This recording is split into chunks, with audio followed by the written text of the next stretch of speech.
जब हम इकोनॉमिक्स की बात करते हैं तो उसमें एक क्लासिकल प्रॉब्लम है कि संसाधन सीमित हैं, आवश्यकताएं और इच्छाएं। इकोनॉमी एक ऐसा सब्जेक्ट है, अगर आपने स्पेसिफिकली अपने एकेडमिक्स में नहीं पढ़ा तो मतलब हमें लगता है कि हमें इकोनॉमी, आप भी तो अपना खर्च और अपनी आय संतुलित करके चलते हैं कि एक माह में हमें इतना धन मिलेगा, यहाँ यहाँ हमें खर्च कर देना है, इतना कुछ बचा लेना है। अगर कोई अतिरिक्त खर्च की आवश्यकता पड़े, आपने दो टर्म सुनी होगी अगर थोड़ा भी आप इकोनॉमी के बारे में जानते हैं, परिचित है। एक है इकोनॉमी ऑफ स्केल और दूसरा है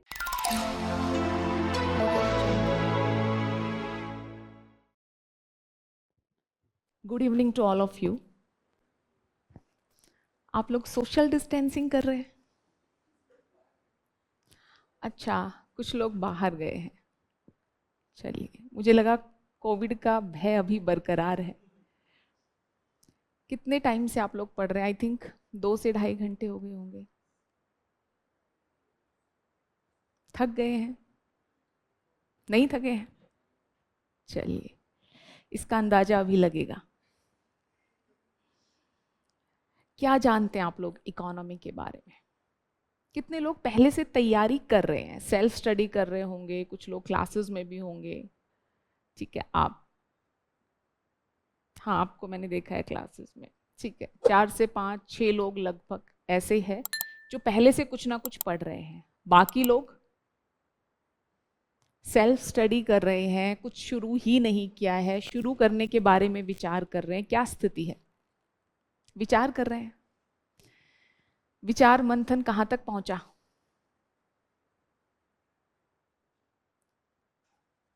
दृढ़ संकल्प है कि तैयारी करनी है?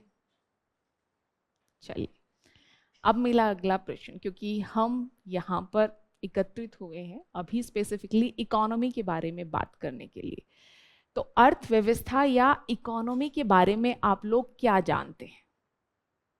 कोई कुछ जानता है? एक तो बिल्कुल हेजिटेट नहीं करना है। जो भी आपको पता है वो सही हो सकता है, वो गलत हो सकता है, वो आधा सत्य भी हो सकता है, लेकिन आप अपने विचार अभिव्यक्त जरूर करेंगे। तो चलिए बताएंगे कि क्या जानते हैं आप लोग इकोनॉमी के संदर्भ में। कुछ पढ़ते हैं, न्यूज़पेपर, करंट अफेयर, कुछ भी न्यूज़ इत्यादि सुनते हैं? सुनते हैं कुछ लोग। बाकी लोग क्या करते हैं? सोशल मीडिया का इस्तेमाल। जी बताइए।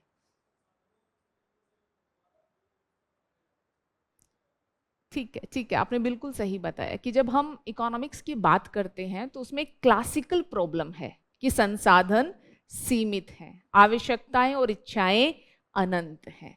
तो संसाधनों का आखिर हम किस ढंग से इस्तेमाल करें कि सभी की आवश्यकताओं या इच्छाओं को अधिकतम पूरा कर पाएं, अन्यथा फिर हमें वितरण पर ध्यान देना पड़ेगा। चलिए ठीक है, बहुत अच्छा। और कोई कुछ बताना चाहेगा?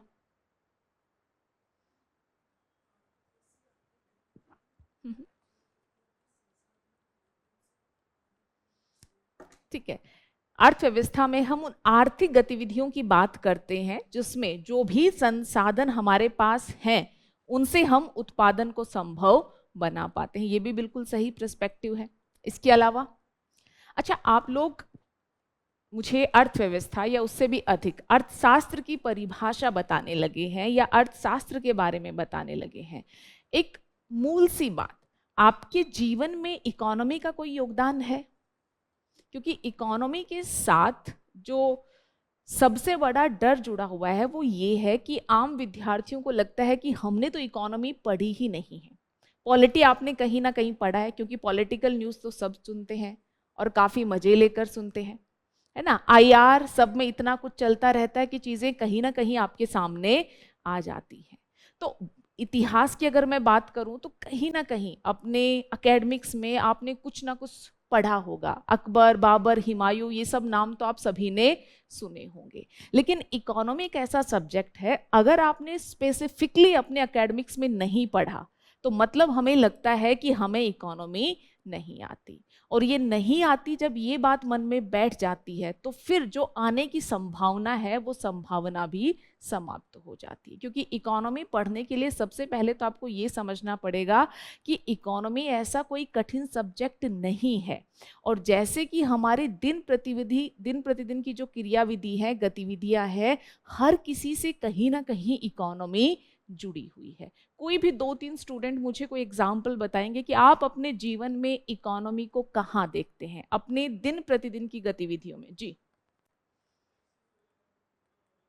ठीक है, टैक्सेस, इनकम, जीडीपी के बारे में, ठीक है, रिसोर्सेज के संदर्भ में, लेकिन ये आपके व्यक्तिगत जीवन से नहीं जुड़ा हुआ है।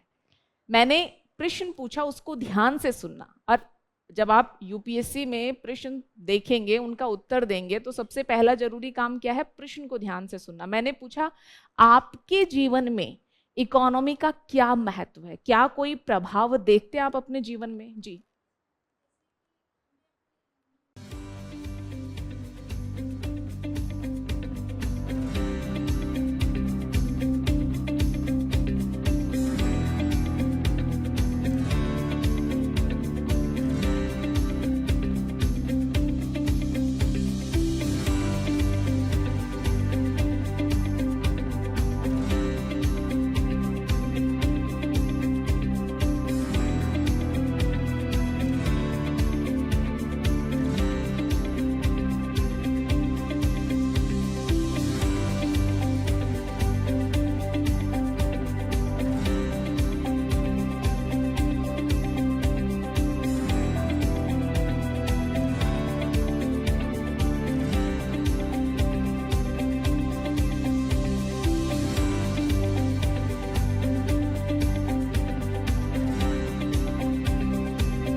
बिल्कुल,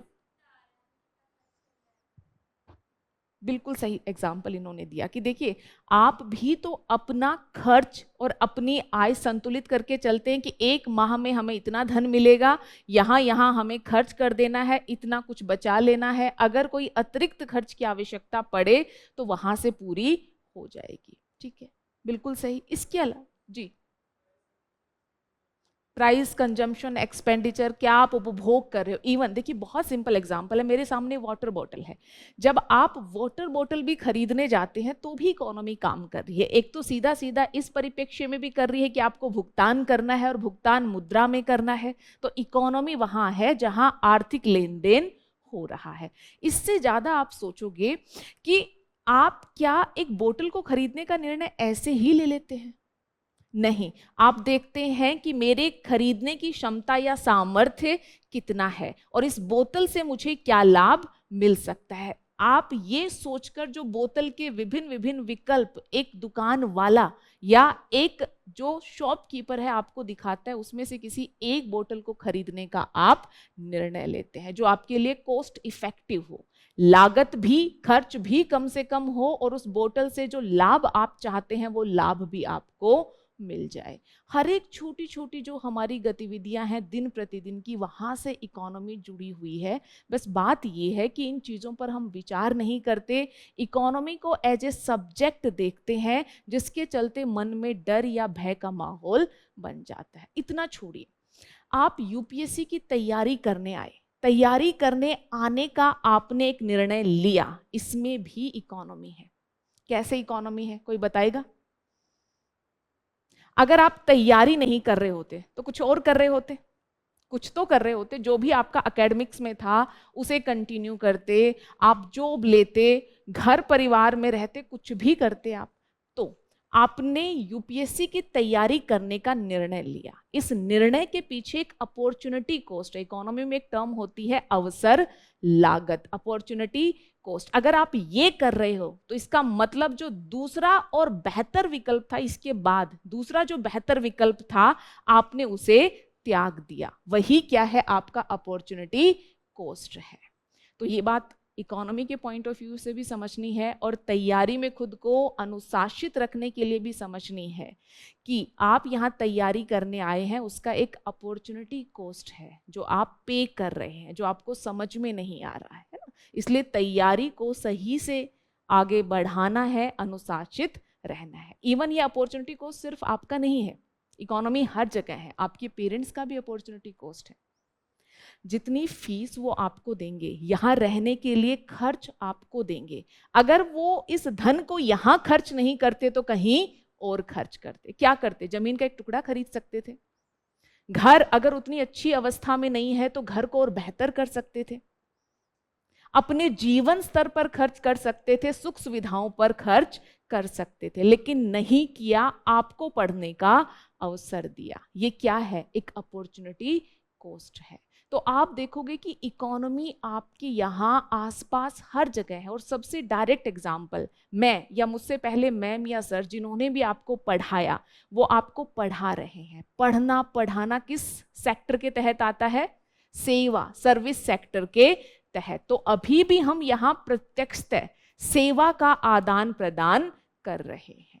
तो आवश्यकता है तो इकोनॉमी को ढंग से लिंक करके सोचने की या समझने की। बाकी इकोनॉमी है हर एक स्थान पर, एक बोतल के क्रय में भी इकोनॉमी का प्रभाव है, आपके तैयारी करने के निर्णय में भी अवसर लागत है, आप यहाँ बैठे हो, आप अपना समय दे रहे हो, समय का कहीं और इस्तेमाल हो सकता था। तो हर चीज की एक लागत है, कहीं ना कहीं जो है कोई ना कोई आर्थिक क्रियाविधि या गतिविधि चल रही है। आवश्यकता है तो आपको समझने की। तो सबसे पहली और सबसे मूलभूत बात यह है कि इकोनॉमी से डरना नहीं है ना, सबसे जरूरी यही है। उसके बाद आप देखोगे कि इकोनॉमी अगर सही लाइन लेंथ में आप तैयारी करते हैं तो सही से समझ में आने वाला विषय है, और एक ऐसा विषय है जिसे आप आसानी से अपने जीवन से या दिन प्रतिदिन की जो गतिविधियां हैं उनसे लिंक करके समझ सकते हो। क्लियर है? दूसरी महत्वपूर्ण बात, मैंने कहा इकोनॉमी या अर्थव्यवस्था, मैंने अर्थशास्त्र कहा नहीं कहा। अच्छा, यूपीएससी पॉइंट ऑफ व्यू से आपको क्या लगता है हमें क्या पढ़ना है? हमें अर्थव्यवस्था पढ़नी है या अर्थशास्त्र पढ़ना है? अर्थव्यवस्था या अर्थशास्त्र? अच्छा चलिए, जो भी आप लोग उत्तर दे रहे हैं सिर्फ मुझे इतना बता देंगे कि अर्थव्यवस्था और अर्थशास्त्र में आप क्या अंतर समझते हो, क्योंकि किसी भी सब्जेक्ट को अप्रोच करने से पहले ये तो पता चलना चाहिए ना कि आखिर हमें पढ़ना क्या है, आखिर करना क्या है। बिल्कुल बिल्कुल सही बताया। जब हम अर्थशास्त्र की बात करते हैं तो हम एक डिसिप्लिन, एक सामाजिक विज्ञान, सोशल साइंस की बात करते हैं। और ये सोशल साइंस क्या करती है? ये हमें विभिन्न सिद्धांत, थ्योरी, संकल्पनाएं, फ्रेमवर्क प्रदान करने का कार्य करती है। और इसका व्यवहारिक पक्ष हमें कहाँ देखने को मिलता है? अर्थव्यवस्था में। यानी अर्थव्यवस्था में हम बात कर रहे हैं कि उत्पादन कैसे हो रहा है, उपभोग कैसे हो रहा है और वितरण किस प्रकार से हो रहा है। तो जब हम पृष्ठभूमि की बात करें, क्योंकि जो भी हो रहा होता है उसके पीछे कहीं ना कोई थ्योरी होती है, कहीं ना कोई फ्रेमवर्क होता है, कोई सिद्धांत होता है, तो हम किसकी बात करते हैं? अर्थशास्त्र की। और जब उसके व्यवहारिक अनुप्रयोग से जो परिणाम हमारे सामने आते हैं तो हम किसकी बात करते हैं? अर्थव्यवस्था की बात करते हैं। इसीलिए आपने ये सुना होगा भारत की अर्थव्यवस्था, चीन की अर्थव्यवस्था, रूस की अर्थव्यवस्था। अगर आपने ध्यान दिया है तो कभी भी आपने ये नहीं सुना होगा भारत का अर्थशास्त्र, चीन का अर्थशास्त्र, अमेरिका का अर्थशास्त्र। किसी ने सुना है अभी तक ऐसा? नहीं। सबने क्या सुना है? अर्थव्यवस्था। क्योंकि अर्थशास्त्र क्या है? सोशल साइंस है, और वो किसके संदर्भ में काम करता है? जैसा आपने बताया था, अर्थव्यवस्था में हमें क्लासिकल प्रॉब्लम देखने को मिलती है, और वो क्लासिकल प्रॉब्लम अभी मैंने क्या बताया, क्या है? संसाधन सीमित है, इच्छाएं और आवश्यकताएं अनंत हैं। तो इन सीमित संसाधनों का इस्तेमाल करते हुए ये अनंत इच्छाएं और आवश्यकताएं हम कैसे पूरा करें? लोगों के बीच जो उत्पाद है उसका वितरण हम किस प्रकार से करें? ये जो प्रश्न है इसका उत्तर ढूंढने की कोशिश कौन करता है? अर्थशास्त्र करता है। और जब हम उसी को अप्लाई कर देते हैं तो हम किसकी बात करते हैं? अर्थव्यवस्था की बात करते हैं। इसलिए अर्थशास्त्र तो सबका है, उसमें से किस सिद्धांत, किस थ्योरी, किस फ्रेमवर्क को आपने अपने यहां अप्लाई किया, उसके आधार पर आपकी अर्थव्यवस्था बनती है। और इसीलिए आप देखोगे कि विश्व की अर्थव्यवस्थाएं अलग अलग दिखाई देती हैं। जैसे एक बहुत सिंपल एग्जांपल, यूएसए या पश्चिमी राष्ट्रों में आपने सुना होगा बाजार अर्थव्यवस्था है। बाजार अर्थव्यवस्था का अर्थ क्या समझते हैं? नहीं, शेयर बाजार नहीं, बाजार अर्थव्यवस्था का अर्थ है कि बाजार या मार्केट प्रमुख निर्धारक होगा कि आपके यहां क्या, कितना, किसके लिए और क्यों उत्पादित होगा। सरकार की भूमिका वहां लगभग नहीं के बराबर है। अब बाजार अर्थव्यवस्था एक सिद्धांत है, और दूसरा एक सिद्धांत है मिश्रित अर्थव्यवस्था। ज्यादा नहीं, कुछ मूलभूत चीजें। मिश्रित अर्थव्यवस्था क्या है? कि बिल्कुल कि बाजार की भी भूमिका रहेगी, लेकिन आपके यहां सरकार जब आवश्यकता पड़ेगी तो हस्तक्षेप भी करेगी। यानी जब बाजार और राज्य दोनों साथ मिलकर काम करें तो इस प्रकार का जो मॉडल है उसे हम क्या कहते हैं? मिक्स्ड इकोनॉमी या मिश्रित अर्थव्यवस्था। अब हम 1991 के बाद मिश्रित अर्थव्यवस्था की तरफ झुके हुए हैं।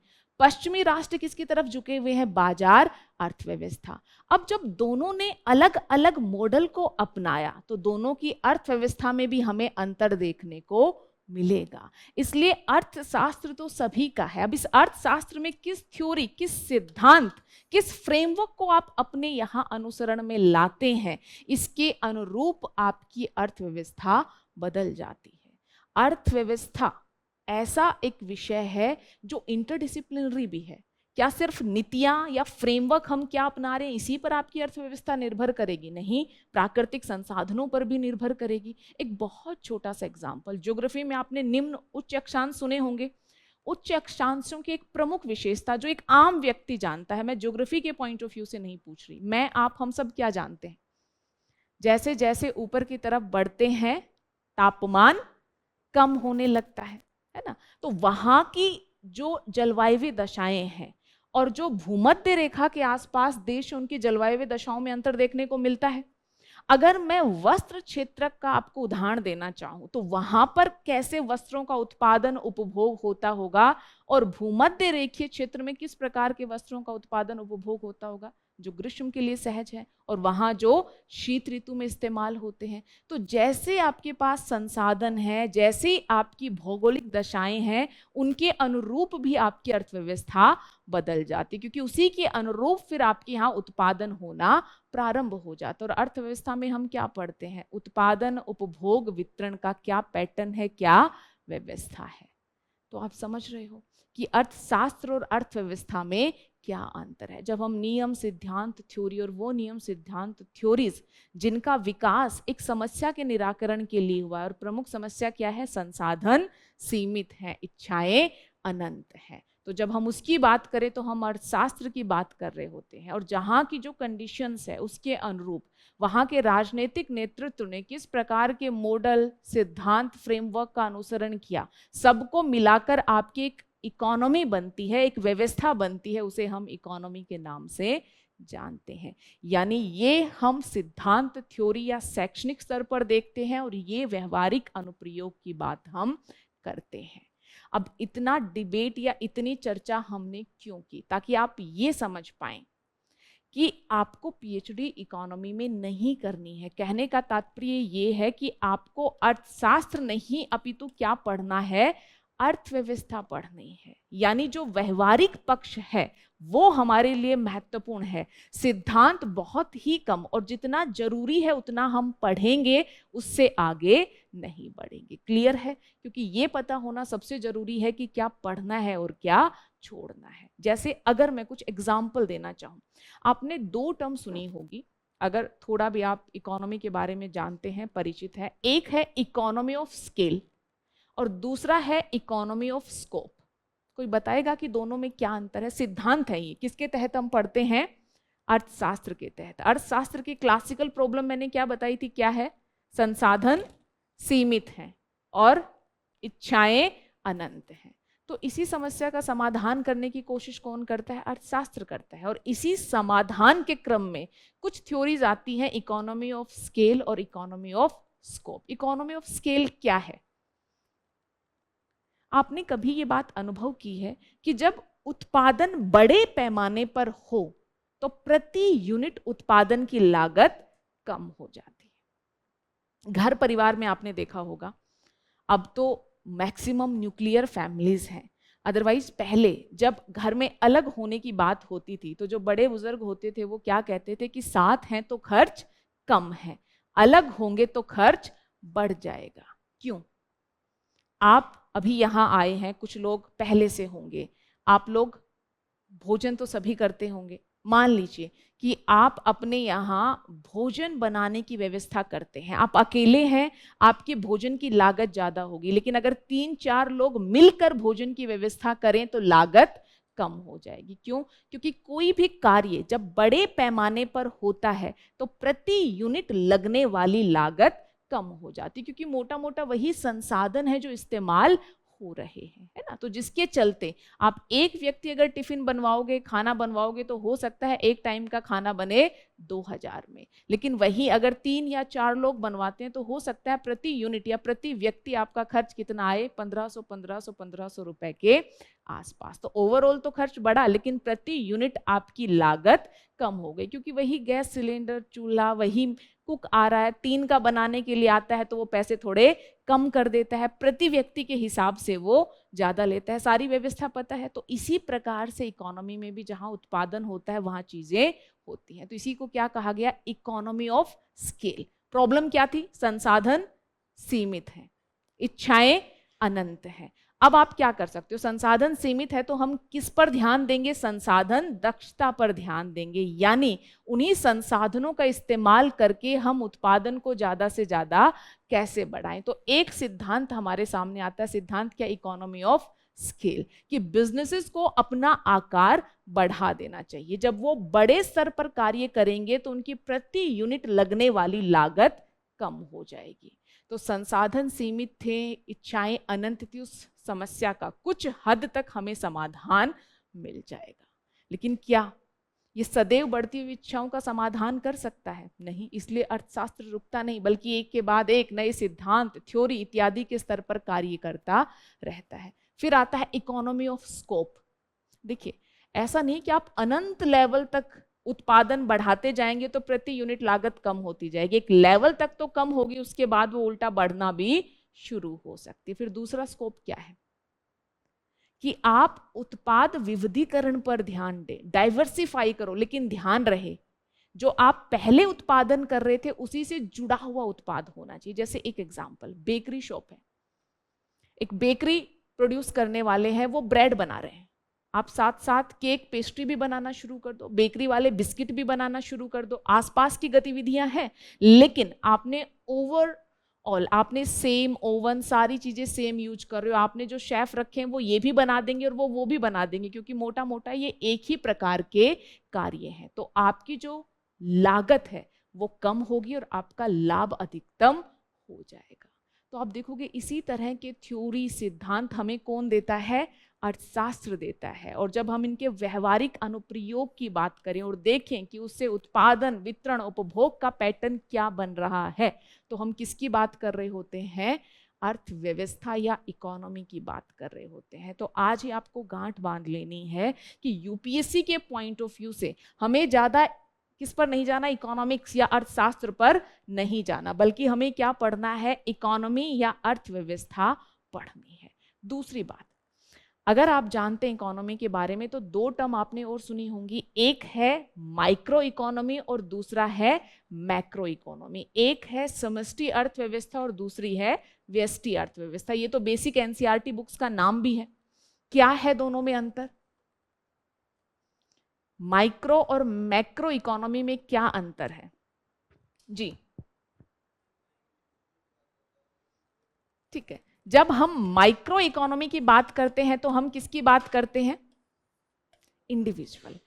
एक व्यक्ति की क्या पसंद है, उसने कोई भी निर्णय लिया तो क्यों लिया, उसका किस प्रकार का व्यवहार है। जब हम व्यक्ति या छोटी इकाई के संदर्भ में बात करें तो हम किसकी बात कर रहे होते हैं? माइक्रो इकोनॉमी की। और जब हम बड़े स्तर की बात करें तो हम किसकी बात कर रहे होते हैं? मैक्रो इकोनॉमी की। बड़े स्तर में क्या क्या शामिल है, कोई बताना चाहेगा? बिल्कुल, जो बड़ी बड़ी चीजें हैं, जैसे राष्ट्रीय आय क्या है आपकी, है ना, जीडीपी, राष्ट्रीय आय। इसके अलावा रोजगार, बेरोजगारी को लेकर किस प्रकार की प्रवृत्तियां देखने को मिल रही हैं, आयात निर्यात के संदर्भ में किस प्रकार का पैटर्न है ना, मुद्रास्फीति इत्यादि के संदर्भ में क्या स्थिति हमें देखने को मिल रही है, सरकार का राजकोषीय व्यवहार, नीतियां, ये सारी चीजें जब हम वृहद स्तर पर पढ़ें तो हम किसकी बात कर रहे होते हैं? Macro economy. और जब हम व्यक्ति को एक इकाई मानकर पढ़ें तो हम किसकी बात कर रहे होते हैं? माइक्रो इकोनॉमी की। क्या इन दोनों में कोई सह संबंध है? व्यक्ति ही प्रमुख इकाई है। व्यक्ति में किस प्रकार का कौशल है, रोजगार बेरोजगारी की स्थिति को प्रभावित करेगा। लोग किस प्रकार के उत्पाद की मांग कर रहे हैं, क्या उत्पादन होगा उसे प्रभावित करेगा। लोग ओवरऑल ही मांग कर रहे हैं, ज्यादा कर रहे हैं, कम कर रहे हैं, उससे यह निर्धारित होगा कि आपकी जीडीपी का आकार किस प्रकार का होगा। तो निसंदेह व्यक्ति एक महत्वपूर्ण इकाई है। व्यक्ति क्या सोचता है, क्या निर्णय लेता है, क्या उसकी पसंद है, क्या व्यवहारात्मक पहलू है, ये जरूरी है। लेकिन ये किसके लिए जरूरी है? जो economics as a subject, as a discipline पढ़ते हैं। हम यूपीएससी के लिए तैयारी कर रहे हैं, हमें अर्थव्यवस्था और अर्थव्यवस्था में भी प्रमुखतः क्या पढ़ना है? Macro economy. अगर आपने पीवाईक्यू देखे हैं तो शायद ही आपने माइक्रो इकोनॉमी से जुड़ा हुआ कोई प्रश्न देखा होगा। जो थोड़े बहुत एरियाज हैं जो एग्जाम पॉइंट ऑफ व्यू से जरूरी हो जाते हैं वो क्लासेस में कवर करवा दिए जाते हैं। बाकी मेजरली प्रमुखता आपको क्या पढ़ना है? अर्थव्यवस्था, और अर्थव्यवस्था में भी मैक्रो इकोनॉमी। यूपीएससी, चाहे मैं प्रीलिम्स की बात करूं चाहे मैं मेंस की बात करूं, अगर आपने पीवाईक्यू देखा है तो ये पाया होगा कि कहाँ से प्रश्न पूछे जाते हैं? मुद्रा और बैंकिंग से प्रश्न पूछे जाते हैं, मुद्रास्फीति के संदर्भ में प्रश्न पूछे जाते हैं, राजकोषीय जो नीतियां हैं उनके संदर्भ में प्रश्न बनते हैं, शेष विश्व से हमारा क्या लेना देना है, कितना आयात निर्यात निवेश सब है, यहाँ से प्रश्न बनते हैं। माइक्रो इकोनॉमी, या एक व्यक्ति क्या सोचता है, क्या निर्णय लेता है, उसके क्या व्यवहारगत पहलू है, सामान्यतः इन पर प्रश्न नहीं पूछे जाते। इसलिए जो अपनी ऊर्जा है और समय है उसका प्रबंधन भी तैयारी के क्रम में जरूरी है। इसलिए हम क्या पढ़ेंगे? अर्थव्यवस्था, और उसमें भी हमारा प्रमुख बल किस बात पर रहेगा? मैक्रो इकोनॉमी, क्योंकि यहीं से हमसे प्रश्न पूछे जाते हैं। क्लियर है? अभी मुझे ये बताएंगे कि कितने लोगों ने सिलेबस देखा है? कितने लोगों ने देखा है?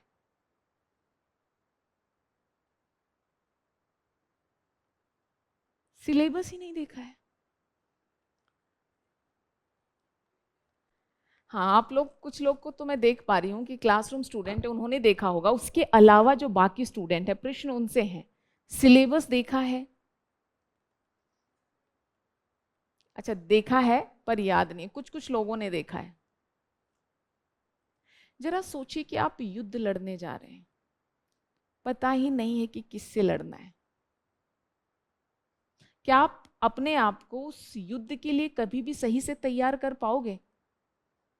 तो बिना सिलेबस देखे, बिना पीवाईक्यूज का विश्लेषण किए, एनालाइज किए, अगर आप यूपीएससी की तैयारी शुरू कर रहे हैं तो बिल्कुल उसी प्रकार है कि आप सीधा मुंह उठाकर चल दिए कि मुझे युद्ध करना है, बट आपको पता ही नहीं है कि आपका प्रतिद्वंदी है कौन। अच्छा, आपको ये भी नहीं पता है कि वो आपसे किस प्रकार का युद्ध करेगा, वो आपसे शारीरिक बल से लड़ेगा, आपसे मानसिक बल से लड़ेगा। आप कुछ नहीं जानते, सिर्फ आप जो है मुंह उठाकर युद्ध करने के लिए चल दिए हैं।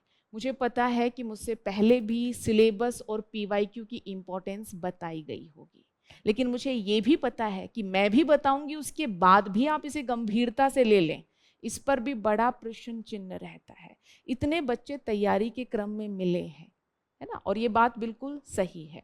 अभी पीवाईक्यू सिलेबस को कोई एनालाइज नहीं करता। जब परीक्षा पास आ जाती है तब एक बड़ा प्रश्न विद्यार्थियों के सामने रहता है। वो बड़ा प्रश्न पता है क्या है? क्या पढ़ें और क्या ना पढ़ें। अब क्या पढ़ें और क्या ना पढ़ें, इसका उत्तर आपको कोई नहीं दे सकता, सिर्फ आप दे सकते हो। और आप कैसे दे सकते हो? पीवाईक्यू और सिलेबस को अच्छे से देखकर और समझकर, ये जानकर कि विगत वर्षों में यूपीएससी ने किस प्रकार के प्रश्न पूछे हैं, कौन से टॉपिक से पूछे हैं, प्रश्न का नेचर क्या रहा है, करंट अफेयर की भूमिका क्या रही है, किस प्रकार के टॉपिक्स में यूपीएससी गहराई तक जाती है, किस प्रकार के टॉपिक्स में सही तरह के प्रश्न हमसे पूछे जाते हैं। जब तक ये सारा आइडिया आपके माइंड में क्लियर नहीं है, तब तक आप विषय सामग्री को पढ़ते हुए कभी भी क्या ज्यादा इंपॉर्टेंट है, क्या कम इंपॉर्टेंट है, इसे क्लासिफाई ही नहीं कर पाओगे। और ट्रस्ट में, पढ़ने के लिए इतनी बुक्स होंगी, ये भी कम है, हो सकता है और ऊपर तक भी पहुंच जाए। अब इतनी सारी विषय सामग्री क्या आप अपने अंदर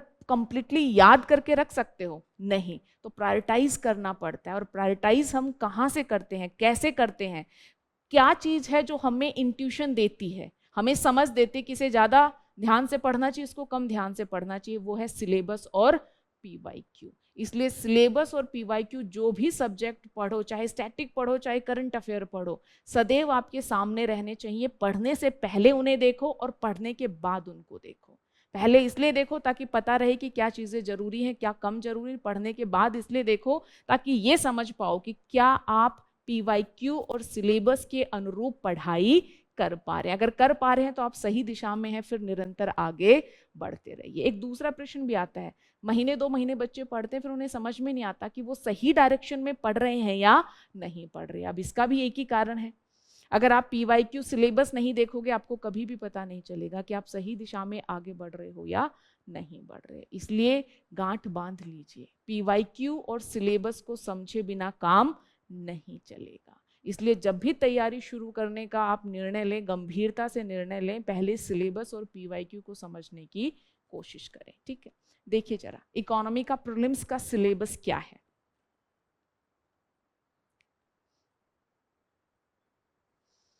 आर्थिक और सामाजिक विकास, जिसको नहीं दिख रहा थोड़ा मैं ऊपर कर देती हूँ। आर्थिक और सामाजिक विकास, सतत विकास, गरीबी, समावेशन, जनसांख्यिकी, सामाजिक क्षेत्र में की गई पहल आदि। आर्थिक और सामाजिक विकास क्या है इस यूनिट में? अब आप सोचेंगे कि हमने तो मुद्रा बैंकिंग के प्रश्न भी देखे हैं, मुद्रास्फीति के प्रश्न भी देखे हैं, भुगतान संतुलन, बाह्य क्षेत्रक, आयात निर्यात, निवेश, है ना, मुक्त व्यापार समझौते, सब तो पढ़ाते रहते हैं। न्यूज़ वगैरह जो भी सुनी होगी ये यूपीएससी वाले, सिलेबस में तो यूपीएससी ने कुछ ऐसा नहीं दिया है। सामाजिक आर्थिक विकास, सतत विकास, गरीबी, समावेशन, जनसांख्यिकी, सामाजिक क्षेत्र में की गई पहल। इसीलिए सिलेबस को समझना जरूरी है। ये जो सामाजिक और आर्थिक विकास है, ये अपने दायरे में सब शामिल कर लेता है। इसलिए सिलेबस को पढ़ो, अच्छे से समझो। ये प्रमुख यूनिट है, इनके तहत सब यूनिट्स कौन कौन सी हैं वो आपको पता होना चाहिए कि क्या क्या आएगा सामाजिक और आर्थिक विकास में। सतत विकास की जब हम बात करते हैं तो इसका अर्थ हम क्या लेते हैं? क्या है सतत विकास? Sustainable development. ठीक है, सही सही दिशा थी जी।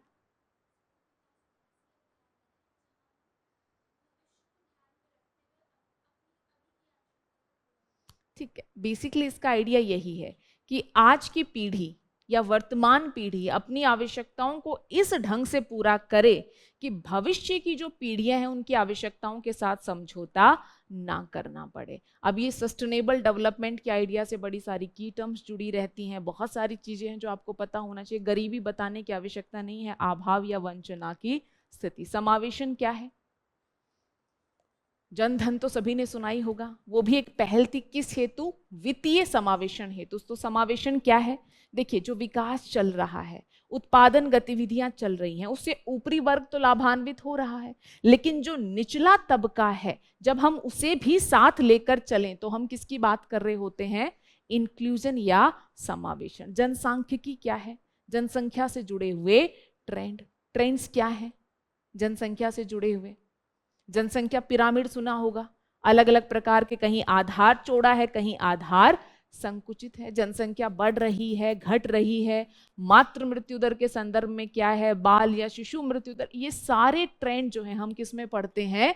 जनसांख्यिकी। और सामाजिक क्षेत्र से जुड़ी हुई बहुत सारी योजनाएं, ये तो आप सुनते ही होंगे, समय समय पर शुरू की जाती हैं, तो उनके बारे में भी आपको जानकारी होनी चाहिए। तो पहले सिलेबस को समझो, मेन यूनिट और उसके तहत सब यूनिट और टॉपिक्स, ताकि एक एक को उठाकर उसकी तैयारी कर पाओ। मेंस को लेकर क्या है? मेंस का सिलेबस देखा है। मेंस की अच्छी बात यह है कि यूपीएससी ने अधिकांश कार्य खुद ही कर दिया है। क्या कर दिया है? आपको लंबा चौड़ा सिलेबस दे दिया है। आपको करना क्या है? बस सिलेबस को देखो, टॉपिक्स उठाओ और पढ़ना शुरू कर दो। जैसे पहला क्या है? भारतीय अर्थव्यवस्था तथा योजना, संसाधनों को जुटाने, प्रगति, विकास तथा रोजगार से संबंधित विषय। अगला क्या है? समावेशी विकास और इससे उत्पन्न विषय। और तीसरा क्या है? सरकारी बजट। इसके बाद मुख्य फसलें और उनसे लेकर जुड़े हुए जितने भी टॉपिक हैं, जैसे फसलों का पैटर्न क्या है, सिंचाई के विभिन्न प्रकार और प्रणाली क्या है, कृषि उत्पादन का भंडार, परिवहन, विपणन संबंधित विषय, किसानों के लिए आज के समय में ई प्रौद्योगिकी है, काफी सारे स्थानों पर इस्तेमाल हो रहा है, तो ये सारे टॉपिक हैं एक यूनिट में। नेक्स्ट यूनिट क्या है? प्रत्यक्ष अप्रत्यक्ष कृषि सहायता। एमएसपी तो सभी ने सुना होगा, न्यूनतम समर्थन मूल्य। जन वितरण प्रणाली भी सभी ने सुना होगा। पीडीएस, उद्देश्य क्या है, कार्य क्या है, सीमाएं क्या है। बफर स्टॉक हम बनाते हैं तभी पीडीएस या अन्य जो योजनाएं हैं उनके तहत लाभान्वित लोगों को कर पाते हैं। खाद्य सुरक्षा प्रौद्योगिकी मिशन, पशुपालन संबंधी अर्थशास्त्र। नेक्स्ट यूनिट क्या है? भारत में खाद्य प्रसंस्करण एवं संबंधित उद्योग। कार्य क्षेत्र क्या है, महत्व क्या है, स्थान ऊपरी नीचे की अपेक्षाएं क्या है, आपूर्ति श्रृंखला क्या है। अगला टॉपिक है भारत में भूमि सुधार। नेक्स्ट है उदारीकरण के प्रभाव, औद्योगिक नीति में परिवर्तन, औद्योगिक विकास पर इनका प्रभाव। अगली यूनिट है इंफ्रास्ट्रक्चर, जिसमें एनर्जी, बंदरगाह, सड़क, विमानपत्तन, रेलवे, हर प्रकार के इंफ्रास्ट्रक्चर की बात की गई है। और लास्ट यूनिट है निवेश मॉडल। यानी प्रीलिम्स और मेंस का जब आप सिलेबस देखते हैं तो एक अंतर देखते ही समझ में आ जाता है कि प्रीलिम्स का सिलेबस काफी कॉम्पैक्ट दिया गया है, लेकिन इसका अर्थ ये नहीं है कि जो 4-5 की टर्म है उनका अर्थ समझ लिए और प्रीलिम्स में हमारा काम हो जाएगा। नहीं, आपको टॉपिक्स को डिवाइड करके देखना पड़ेगा, सब टॉपिक्स, यूनिट को डिवाइड करके सब यूनिट टॉपिक्स क्या है सब आपको पढ़ना पड़ेगा। प्रीलिम्स का सिलेबस भी अच्छा खासा है। हाँ, मेंस में सिलेबस यूपीएससी ने आपको काफी डिटेल से दिया है, इवन इतना डिटेल से दिया है कि किसके बारे में आपको क्या पढ़ना है ये भी बता दिया। जैसे खाद्य प्रसंस्करण एवं संबंधी उद्योग, स्कोप क्या है, महत्व क्या है, आपूर्ति श्रृंखला क्या है, ये सारी चीजें हैं जो आपको इन इंडस्ट्रीज के संदर्भ में पढ़नी है। तो यानी मेंस में सिलेबस की अच्छी खासी डिटेलिंग की गई है। अगर आप सिलेबस से एक एक टॉपिक उठाकर अच्छे से तैयार करके चले जाते हैं तो आपका काम हो जाएगा। मेंस में थोड़ी सी मानसिक मशक्कत आपको करनी पड़ेगी, और वो मानसिक मशक्कत क्या है?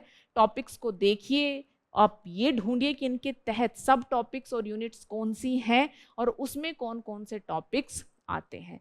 बाकी ये कार्य आपकी क्लासेस में हो जाता है। प्रीलिम्स के लिए जो चीज़ें जरूरी होती हैं वो सारी चीज़ें आपको पढ़ाई जाती हैं। अब एक और मेरा अगला प्रश्न, हम प्रश्नों की तरफ बढ़े उससे पहले आपको क्या लगता है इकोनॉमी का इस एग्जाम में क्या महत्व है? प्रीलिम्स में लगभग कितने प्रश्न बनते हैं, मेंस में लगभग कितने प्रश्न बनते हैं, कोई आइडिया किसी को? जी बताइए। हाँ, निवेश मॉडल में इन्वेस्टमेंट की जिस भी प्रकार के मॉडल्स हमारे यहाँ होते हैं, है ना, जैसे आप देखोगे निवेश की, अगर एक संदर्भ में मैं बात करूं तो एक क्या है कि हम आज के समय में निवेश की जब हम बात करते हैं तो निजी क्षेत्र को भी साथ लेकर चलने की बात करते हैं, करते या नहीं करते? तो निवेश मॉडल क्या हो गया? पीपीपी से जुड़े हुए मॉडल्स, जिसमें पब्लिक प्राइवेट पार्टनरशिप की बात करते हैं। उसको लेकर समय समय पर अलग अलग प्रकार के मॉडल्स रहे हैं। आप देखोगे, आपने सुना होगा बोट मॉडल है, ईपीसी मॉडल है, हैम, BOOT। अभी आप लोग उतना जानते नहीं हैं, जो बच्चे तो वो समझ नहीं पाएंगे सब क्या है, लेकिन अलग अलग प्रकार के मॉडल्स होते हैं। मॉडल्स में अंतर इस आधार पर है कि क्या कार्य सरकार करेगी और क्या कार्य निजी क्षेत्र करेगा। तो जो भी उनका समझौता है, समझौते के आधार पर अलग अलग प्रकार के मॉडल्स हमें देखने को मिलते हैं। तो इस तरह के इन्वेस्टमेंट से जुड़े हुए जो भी मॉडल्स हैं, उन्हें हम किसके तहत पढ़ते हैं? निवेश मॉडल के तहत पढ़ते हैं। ठीक है, चलिए अब प्रीलिम्स में कितने प्रश्न बनते हैं?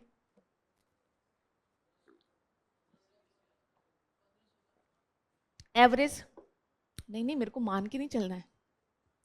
लगभग 17 के आसपास की एवरेज हम निकाल सकते हैं। इस साल भी लगभग आप देखोगे 18 से 20 के आसपास प्रश्न यूपीएससी ने प्रीलिम्स में कहां से पूछे हैं? इकोनॉमी से पूछे हैं। अच्छा, मेंस में क्या वेटेज है इकोनॉमी का? क्या वेटेज है मेंस में? कितने प्रश्न पूछे जाते हैं? 7 से 8 प्रश्न पूछे जाते हैं, यानी 100 प्लस 100 अंक के आसपास कहां से हमें मिलते हैं? जीएस पेपर 3 में इकोनॉमी से मिलते हैं। कुछ और भी महत्व है इकोनॉमी का?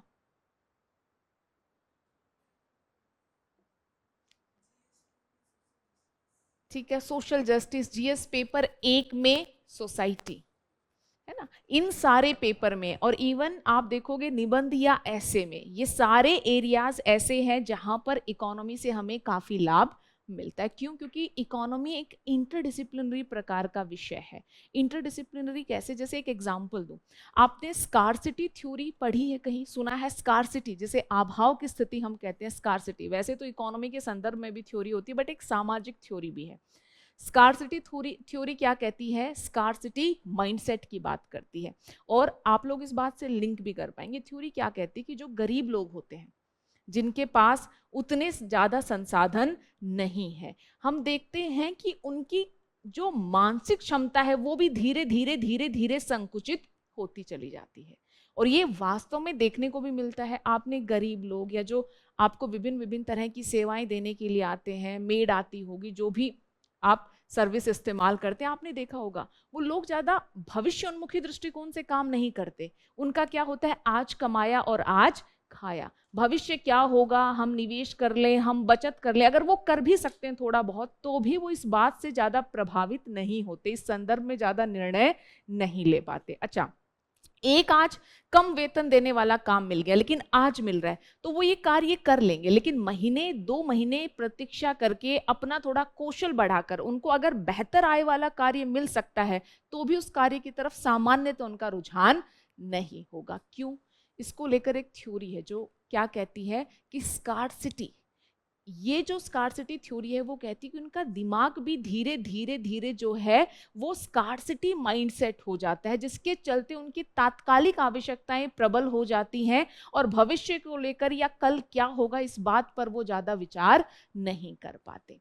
यानी ये एक सिद्धांत है जो व्यक्ति के व्यवहार, या हम कह सकते हैं सोसाइटी से भी लिंक कर सकते हैं, लेकिन इसका इकोनॉमिक इम्प्लीकेशन भी है। क्योंकि इस प्रकार के लोगों के द्वारा किस प्रकार की आर्थिक गतिविधियों का चयन किया जाएगा, अपने आप को किस प्रकार के कार्यों में संलग्न किया जाएगा, ये निर्णय उनकी सामाजिक आर्थिक स्थिति निर्धारित कर रही है। आपने देखा होगा यूपीएससी ने एक बार जीएस पेपर 1 में प्रश्न पूछा गिग इकोनॉमी के बारे में। गिग इकोनॉमी क्या है?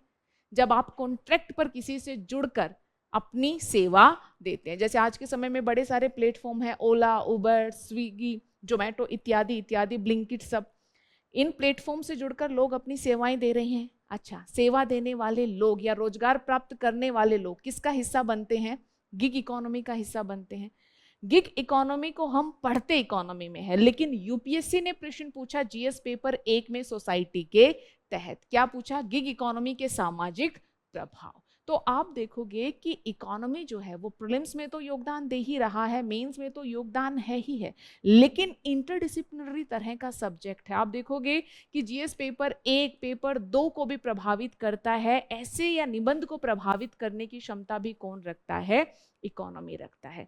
अब इसी समझ के साथ इकोनॉमी से प्रीलिम्स में पूछे गए कुछ प्रश्नों को हम देखते हैं और उसके बाद ये निर्धारित करेंगे कि इकोनॉमी को अप्रोच करने का हमारा नजरिया किस प्रकार का होना चाहिए। तो चलिए देखिए, आपके सामने एक प्रश्न है, इसे पढ़िए। ध्यान रखना है कि आप लोग मुझे अपनी ऑब्जर्वेशन बताओगे कि किस प्रकार के प्रश्न पूछे जा रहे हैं।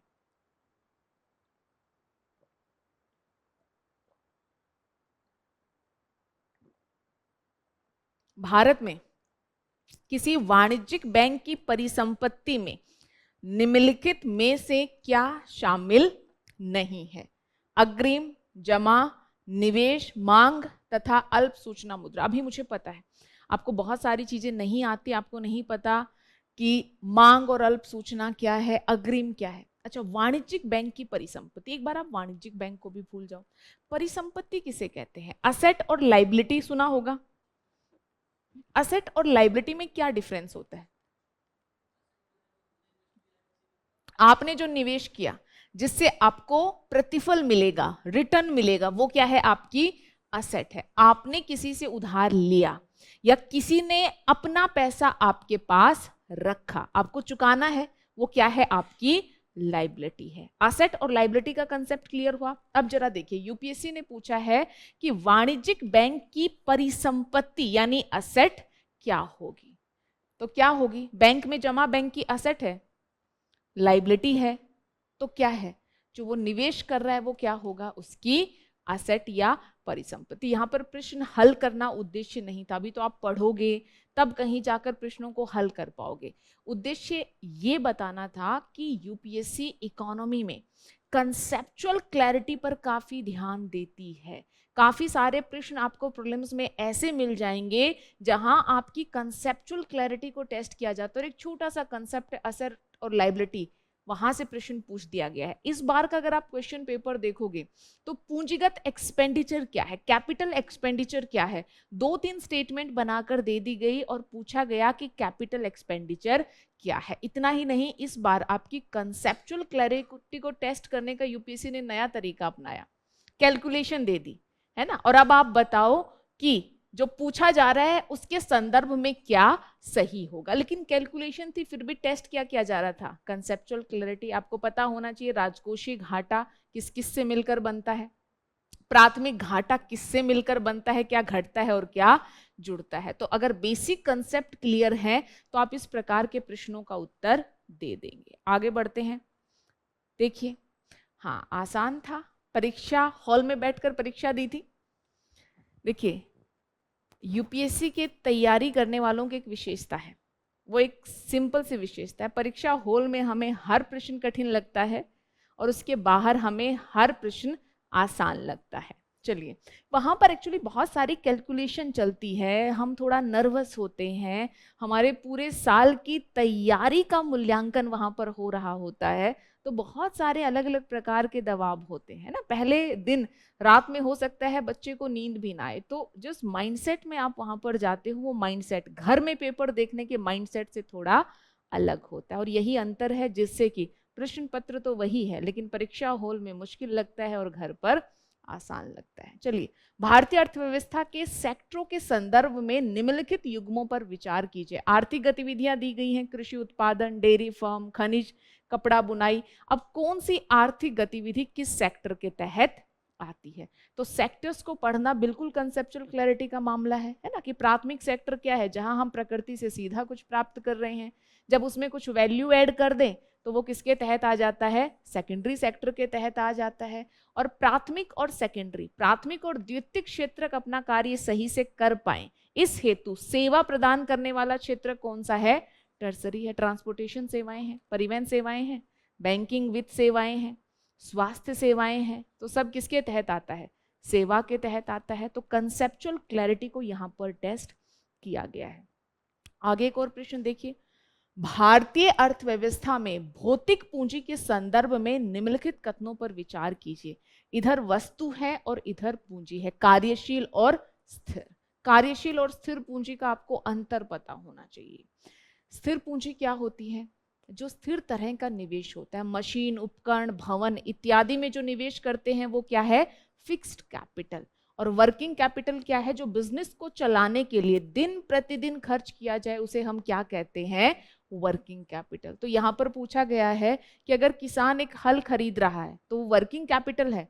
नहीं, उसके लिए तो वो एक फिक्स इन्वेस्टमेंट है ना, एक असेट बना रहा है वो। इसी प्रकार से कंप्यूटर, पेट्रोल, बुनकर द्वारा प्रयोग किया जाने वाला सूत, इनमें से कौन सा वर्किंग कैपिटल में आएगा और कौन सा फिक्स कैपिटल के तहत आएगा? तो बेसिक कंसेप्ट हैं जिन पर आधारित प्रश्न आपसे पूछे गए हैं। ये तो सबने सुना होगा, डीमोनेटाइजेशन हमने देखा है। लीगल टेंडर मनी का अर्थ आप क्या समझते हैं ना? एक दिन अचानक से समाचार आता है कि कल से ही कौन से नोट,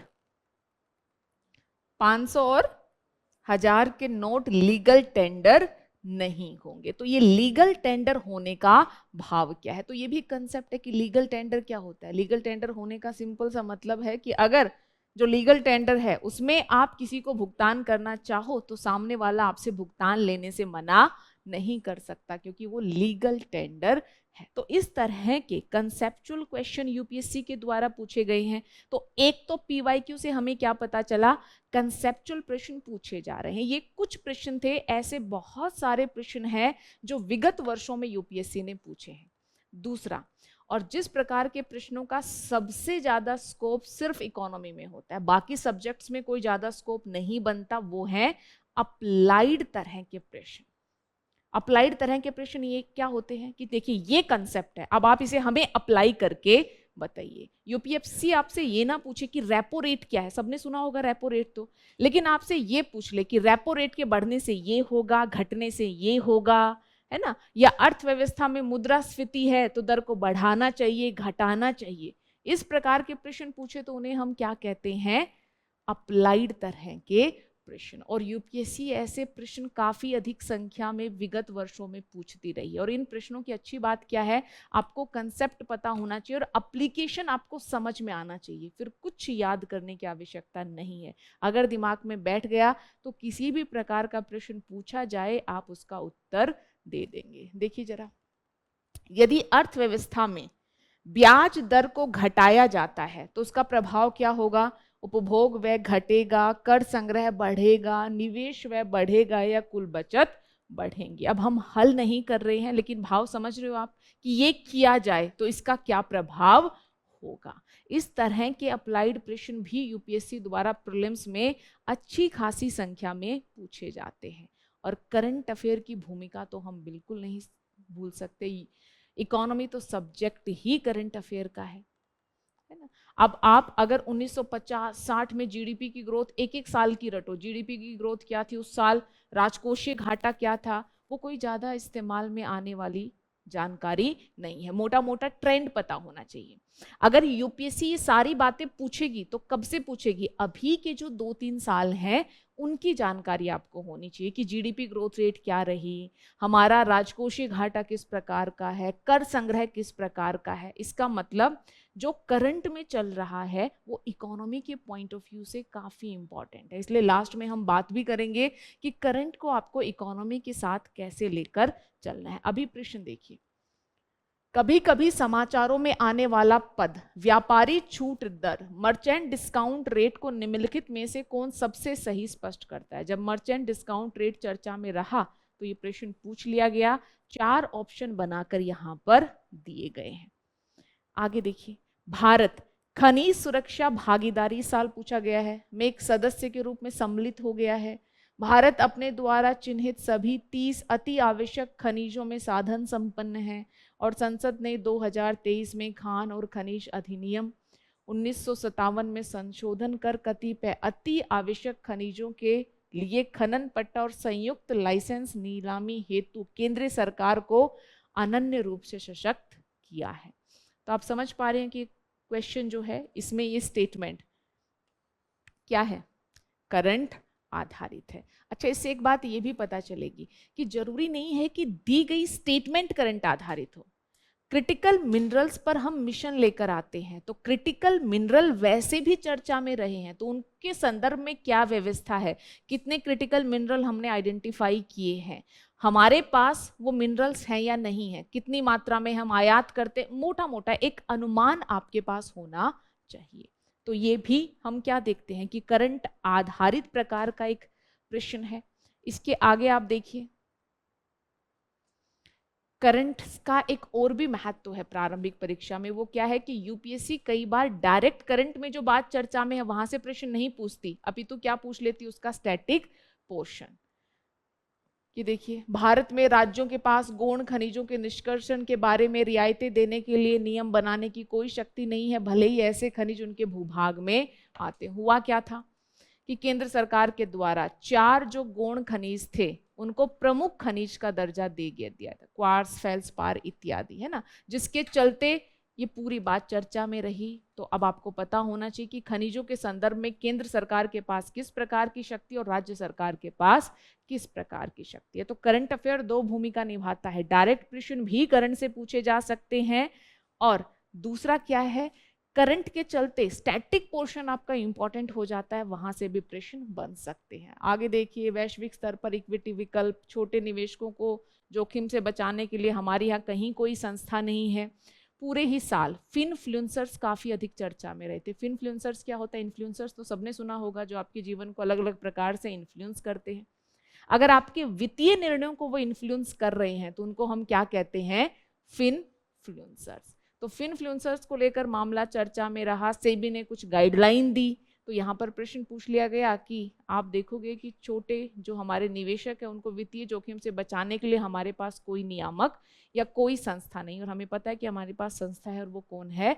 सेबी है।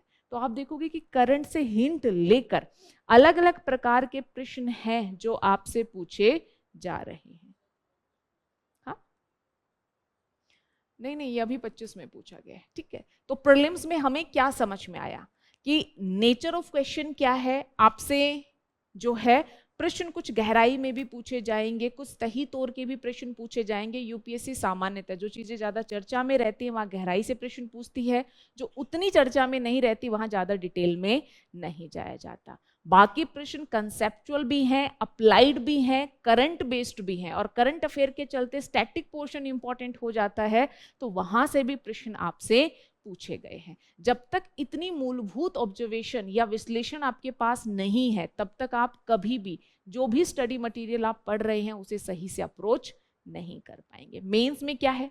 मेंस की एक अच्छी बात क्या थी कि सिलेबस क्लियर है। जरा देखते हैं कि मेंस में कैसे प्रश्न पूछे जा रहे हैं। यदा कदा कभी कभार कुछ प्रश्न यूपीएससी बिल्कुल स्टैटिक पोर्शन से मेंस में पूछती है। स्टैटिक पोर्शन भी देखिए, भारत की सकल घरेलू उत्पाद के वर्ष 2015 के पूर्व तथा 15 के पश्चात परिकलन विधि में अंतर की व्याख्या कीजिए। मतलब जीडीपी कैलकुलेशन 15 में मेथड चेंज होता है, पहले क्या था और बाद में क्या रहा। पूंजी बजट तथा राजस्व बजट के मध्य अंतर स्पष्ट कीजिए। दोनों बजटों के संगठकों को समझिए। यानी जो बेसिक कोर है, स्टैटिक पोर्शन है, वहां से प्रश्न पूछे जाते हैं। लेकिन आप देखोगे कि इकोनॉमी मेंस में भी करंट बेस्ड प्रश्न पूछे जाने की अच्छी खासी संभावना, और सिर्फ संभावना ही नहीं है, मेंस की अपने आप में एक ब्यूटी होती है। वो क्या है? आपसे डायरेक्ट अगर करंट से कुछ नहीं पूछा गया तो भी आप क्या कर सकते हो? करंट बेस्ड एग्जाम्पल जरूर दे सकते हो। गवर्नमेंट का कोई इनिशिएटिव है उसको जरूर कोट कर सकते हो। तो मेंस में अगर डायरेक्ट प्रश्न पूछा जाए तो भी करंट अफेयर की भूमिका है, ना पूछा जाए तो भी करंट अफेयर की भूमिका है। बस समझना ये है कि करंट अफेयर के संदर्भ में दो बातें होती हैं, एक तो इवेंट और दूसरा ट्रेंड।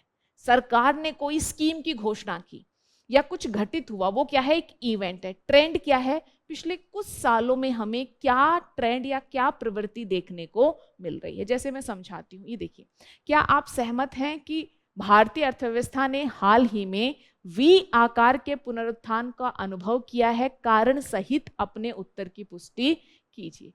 क्या ये कोई घटना मात्र है? नहीं। वी आकार का पुनरुत्थान क्या है कि मतलब पहले आपकी अर्थव्यवस्था नीचे जाती है और फिर धीरे धीरे ऊपर उठती है, तो एक समय अंतराल में ये चीज घटित हुई होगी। अच्छा, सरकार या आपसे सरकार ने कोई स्कीम चलाई और यूपीएससी आपसे प्रश्न पूछती है कि स्कीम प्रधानमंत्री फसल बीमा योजना के बारे में बताइए, वो एक इवेंट है। लेकिन अर्थव्यवस्था के संदर्भ में अगर कोई प्रश्न पूछा जा रहा है तो पूरा ट्रेंड की, हाँ, इकोनॉमी में कब हमें ऐसी फ्लक्चुएशन देखने को मिली, तो पूरा ट्रेंड आपको पता होना चाहिए। अगला देखिए, हाल ही के दिनों का आर्थिक विकास श्रम उत्पादकता में वृद्धि के कारण संभव हुआ, इस कथन को समझिए। आपको क्या लगता है हाल ही में जो आर्थिक विकास है वो किस कारण से संभव हुआ? तो आपको ट्रेंड पता होना चाहिए, लेबर के मामले में क्या ट्रेंड चल रहा है, इकोनॉमी में क्या ट्रेंड है, इकोनॉमी ऊपर की तरफ जा रही है, नीचे की तरफ जा रही है, इकोनॉमी ने तेजी से पुनरुत्थान किया है, आखिर व्यवस्था क्या है। इसीलिए आगे मैं बताऊंगी कि इकोनॉमी में न्यूज़पेपर और करंट अफेयर को पढ़ना अत्यधिक महत्वपूर्ण हो जाता है। किसी भी एक घटना को पढ़कर आप इन प्रश्नों का उत्तर नहीं दे सकते, बल्कि आपके पास अच्छा खासा एनालिसिस या विश्लेषण होना चाहिए। क्लियर है ये बात?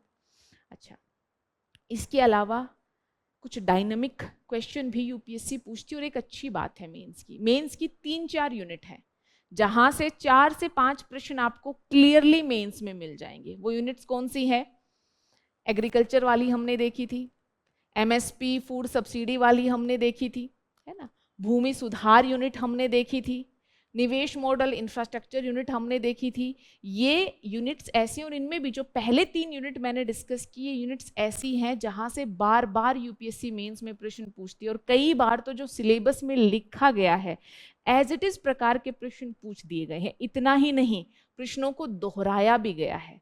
फसल प्रतिरूप आधारित प्रश्न यूपीएससी ने पिछले 8 से 10 सालों में लगभग 3 बार पूछ दिया है, लेकिन हाँ, हर बार प्रश्न अलग होता है, लेकिन टॉपिक वही है, क्रॉपिंग पैटर्न।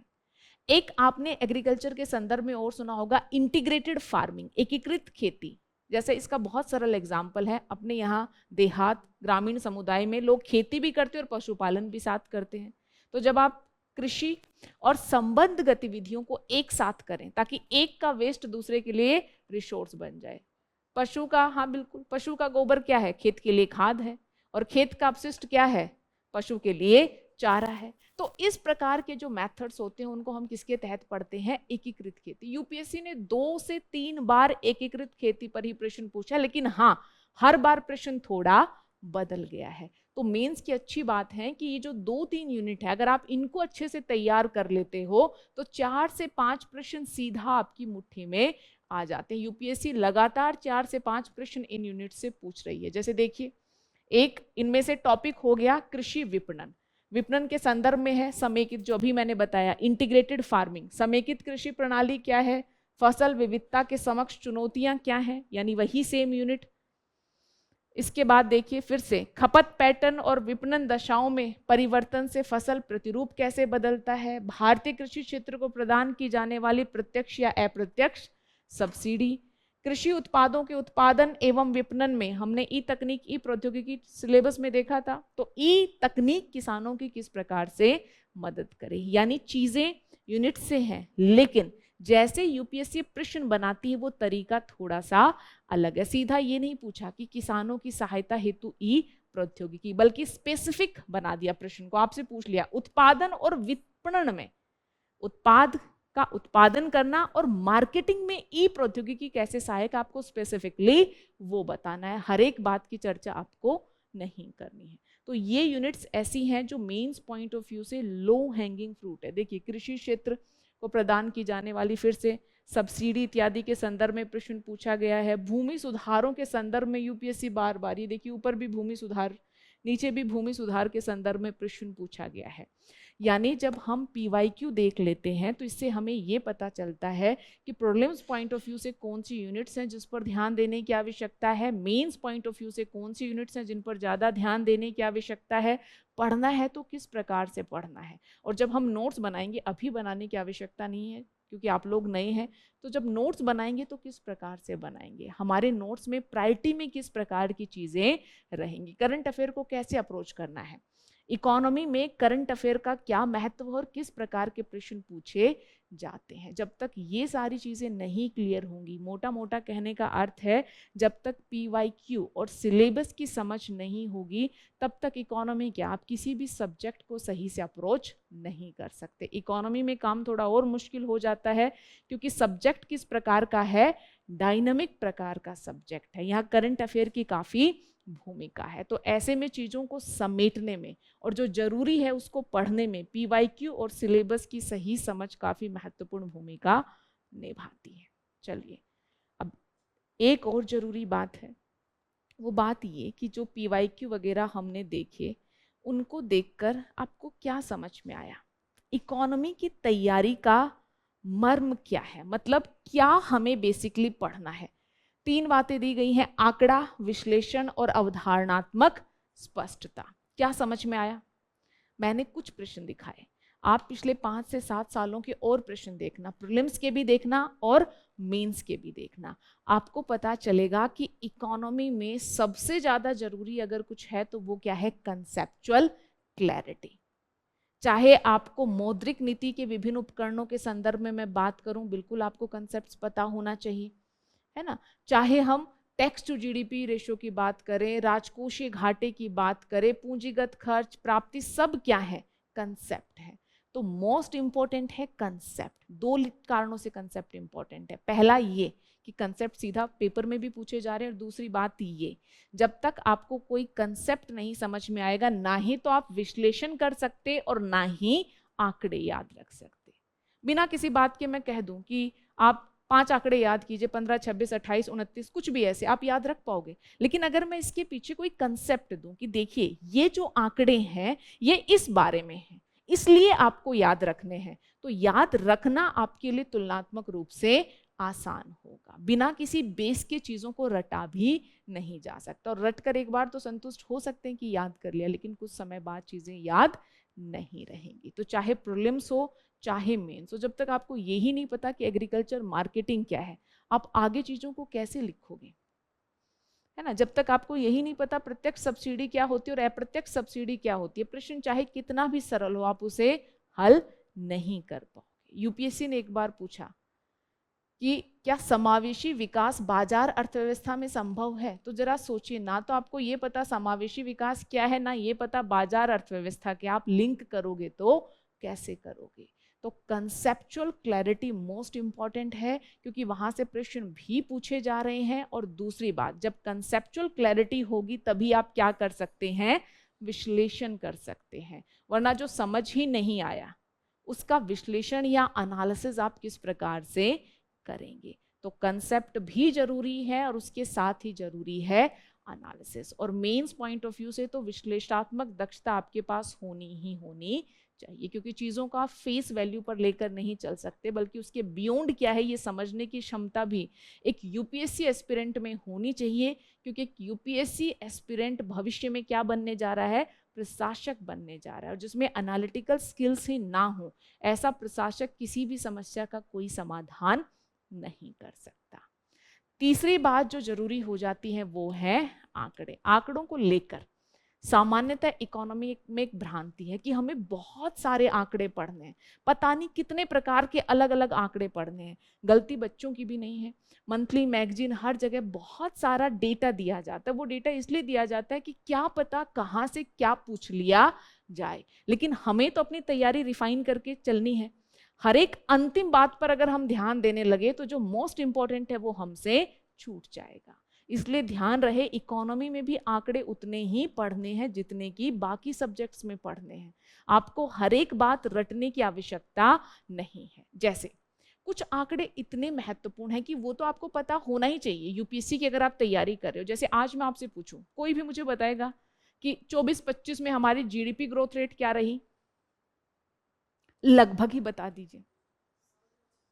6.5% के आसपास। कंफ्यूज हैं आप, राजकोषीय घाटा है वो 4.8% के आसपास।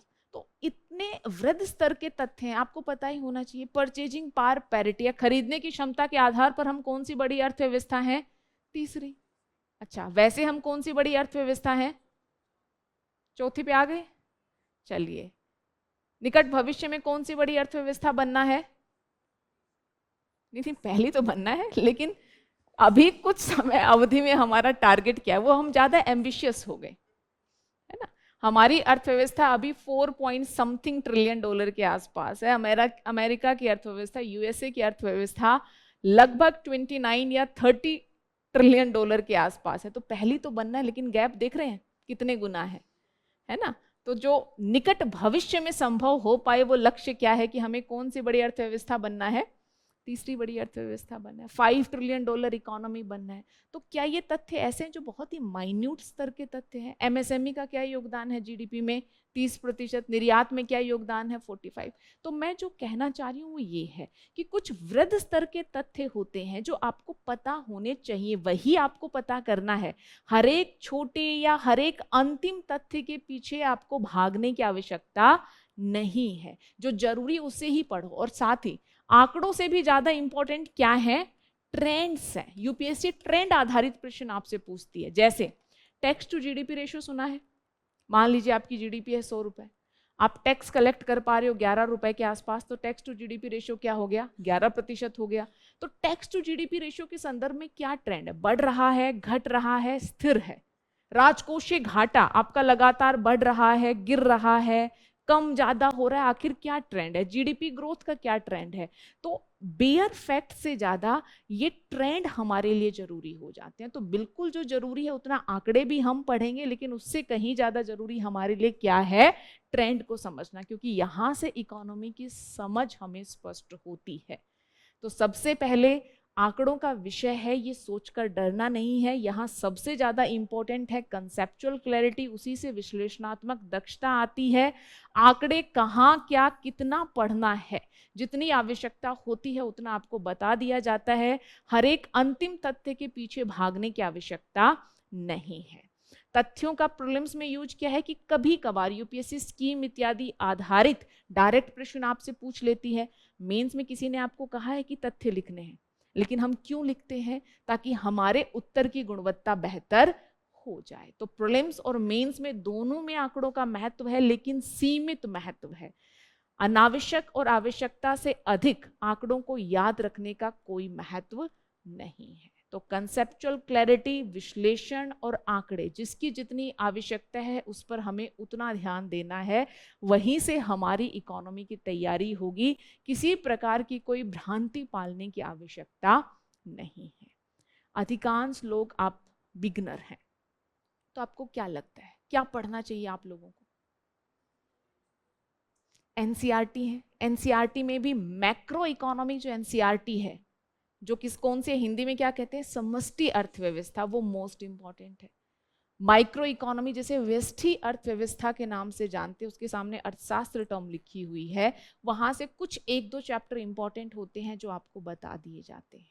बाकी न्यूज़पेपर, करंट अफेयर, बजट, सर्वे जो आता है वो आपके लिए जरूरी है। बाकी हायर लेवल की चीजें आप तब पढ़ोगे जब पहले थोड़ा सा बेसिक क्लियर होना शुरू हो जाए। अगर अभी से सीधा कि हाँ अंतिम बुक कौन सी आती है वो हम पढ़ लें, तो ये बात संभव नहीं है। इसलिए स्टेप वाइज स्टेप हमें आगे बढ़ना है। जो बेसिक बुक्स हैं उनके साथ, और करंट अफेयर, और करंट अफेयर का सबसे अच्छा स्रोत क्या है? न्यूज़पेपर, उसके साथ हम शुरुआत करेंगे। क्लियर है? बाकी क्लासेस में जैसे जैसे आपकी क्लासेस होंगी, टॉपिक्स पढ़ाए जाते हैं, पहले बता दिया जाता है, आप वो पढ़ के आइए, देख के आइए अपने स्तर पर, बेसिक एनसीईआरटी में अगर वो कवर है तो, और उसके बाद चीजें क्लासेस में आपको क्लियर करवा दी जाती है। इसके अलावा पाठ्यक्रम स्पष्ट है हमें, हमने पीवाईक्यूज देख लिए हैं। करंट अफेयर पर एक बार हम बात कर लेंगे। नोट्स अभी आपको बनाने की आवश्यकता नहीं है, क्योंकि नोट्स का महत्व क्या है? कोई बताना चाहेगा कि हम नोट्स क्यों बनाते हैं? रिवीजन के लिए। चलिए, क्या आपको लगता है कि अभी आप इस स्थिति में हैं कि भविष्य के रिवीजन के लिए सही नोट्स बना पाए? ये तो पता होना चाहिए कि नोट्स में क्या जरूरी लिखना है और कौन सी गैर जरूरी जानकारी है जिसे बिना लिखे काम चल जाएगा। पता चले जो सब गैर जरूरी था वो नोट्स में है और जो जरूरी था वो आपने लिखा ही नहीं। जब तक परीक्षा की मांग सही से समझ ना आए तब तक अपने स्तर पर नोट्स बनाने का कोई महत्व नहीं है। क्लासेस में टॉपिक क्लियर होते हैं, टीचर्स आपको लिखवाते भी हैं, इतना बस आपको करने की आवश्यकता है ना। उसके बाद जैसे जैसे समझ आपकी बेहतर होती जाएगी तब आपको बता दिया जाता है कि प्रीलिम्स पॉइंट ऑफ व्यू से किस प्रकार के नोट्स आप बना सकते हैं, मेंटर्स इत्यादि होते हैं जो आपकी हेल्प करते हैं, और मेंस पॉइंट ऑफ व्यू से किस प्रकार के नोट्स बनाने की आवश्यकता है। जहां तक बात है करंट अफेयर की, तो इकोनॉमी पॉइंट ऑफ व्यू से करंट अफेयर का सर्वाधिक महत्वपूर्ण और मौलिक स्रोत क्या है? न्यूज़पेपर। बस दो तीन बातें मैं संक्षिप्त में बताना चाहूंगी, वो ये है कि एक तो इकोनॉमी से जुड़ी हुई या इकोनॉमी पृष्ठ आते हैं न्यूज़पेपर में, हर एक न्यूज जरूरी नहीं है, कुछ बिजनेस न्यूज होती है, कंपनी का इतना घाटा हुआ, उन्होंने उसका एक्विजिशन कर लिया, अधिग्रहण कर लिया, मर्जर हो गया, विलय हो गया, क्या ये सारी चीजें आप लोगों के लिए जरूरी है परीक्षा पॉइंट ऑफ व्यू से? नहीं। तो अगर आरबीआई द्वारा कोई निर्णय लिया जा रहा है, किसी अन्य प्रमुख रेगुलेटरी बॉडी या नियामकीय संस्था जैसे सेबी, आरबीआई सब हो गए, उनका कोई निर्णय है, अर्थव्यवस्था के संदर्भ में कोई मेजर ट्रेंड है, या सरकार का कोई निर्णय है, या कोई विश्लेषण हमारे सामने आ रहा है, ये सारी चीजें हैं जो एग्जाम पॉइंट ऑफ व्यू से जरूरी हो जाती है। जैसे आरबीआई ने कोई निर्णय लिया, मॉनेटरी पॉलिसी कमेटी ने कोई निर्णय लिया, थोड़े समय पहले नीतिगत दरों में बदलाव किया गया है ना। सेबी अगर कोई निर्णय ले, किसी विशेष प्रकार का रूल रेगुलेशन जारी करे जो कि प्रभाव छोड़े, तो वो सारी चीजें हमारे लिए जरूरी है। सरकार क्या कर रही है, कुछ नया प्रकार का कर लगा रही है, पूरी व्यवस्था क्या है। इंटरनेशनल लेवल पर भी इकोनॉमी के कुछ टॉपिक इंपॉर्टेंट होते हैं, जैसे क्या क्या इंपॉर्टेंट है, टैरिफ महोदय के जो है टैरिफ के संदर्भ में आपने ट्रम्प के संदर्भ में बहुत कुछ सुना होगा, रेसिप्रोकल टैरिफ सुना होगा, तो पूरा इकोनॉमी से जुड़ा हुआ एस्पेक्ट है। इजराइल ईरान के बीच अभी संघर्ष की स्थिति है, लेकिन उसका भी इकोनॉमिक एंगल हम पढ़ रहे हैं, कल ही न्यूज़पेपर में कवर किया था, आज भी डेफिनेटली है। क्या है इकोनॉमिक एंगल? कि जब वैश्विक स्तर पर ऐसा कुछ होता है तो फिर प्राइस बढ़ता है, किसका? ऑयल का प्राइस। अब ऑयल का प्राइस अगर बढ़ेगा तो वो हमारे लिए संकट की बात है, क्योंकि 80% से ज्यादा हम ऑयल के लिए किस पर निर्भर हैं? आयात पर निर्भर हैं। अच्छा, अगर आवागमन के जो मार्ग हैं वो बाधित होंगे तो भी आयात निर्यात प्रभावित होगा। स्ट्रेट ऑफ हॉर्मुज के बारे में आप सभी ने पढ़ा होगा। तो ये सारी चीजें क्या है? ये ऐसी चीजें हैं जो एग्जाम पॉइंट ऑफ व्यू से जरूरी है। हर एक बिजनेस न्यूज पर आपको ध्यान देने की आवश्यकता नहीं है। तो एक तो आप क्या पढ़ेंगे? न्यूज़पेपर पढ़ेंगे, और उसके बाद आती है मंथली मैगजीन्स। जो प्रमुख न्यूज़पेपर में आता है, या फिर सरकार का जैसे पीआईबी इत्यादि रिलीज करते हैं, वहां भी जो प्रमुख जानकारी है वो सब किसका हिस्सा बन जाती है? मासिक पत्रिका का हिस्सा बन जाती है। और मासिक पत्रिकाओं को आपको अच्छे से पढ़ना है, क्लास में भी पढ़ाई जाती हैं आपको डिटेल में, टॉपिक वाइज सारे सब्जेक्ट्स अलग अलग से पढ़ाए जाते हैं, और आपको अपने स्तर पर भी उन्हें अच्छे से रिवाइज करना है। हम किस जानकारी को पढ़ते हैं, किसको छोड़ते हैं, इस पर निर्भर करता है कि हमारा सिलेक्शन होगा या नहीं होगा। मैं 2-3 स्क्रीनशॉट दिखाना चाहूंगी कि बहुत सारे प्रश्न इस बार ऐसे पूछे गए हैं इकोनॉमी में जो डायरेक्ट मैगजीन से उठाए गए हैं, है ना। अगर आपने चीजों को सही से पढ़ा है, उनको समझने की कोशिश की है, तब आपके लिए प्रॉब्लम नहीं होगी। जैसे देखिए जरा, ये प्रश्न हमने पढ़ा था, क्रिटिकल मिनरल्स के बारे में है। दूसरी स्टेटमेंट देखिए क्या है? भारत अपने द्वारा चिन्हित सभी 30 अति आवश्यक खनिजों में साधन संपन्न है।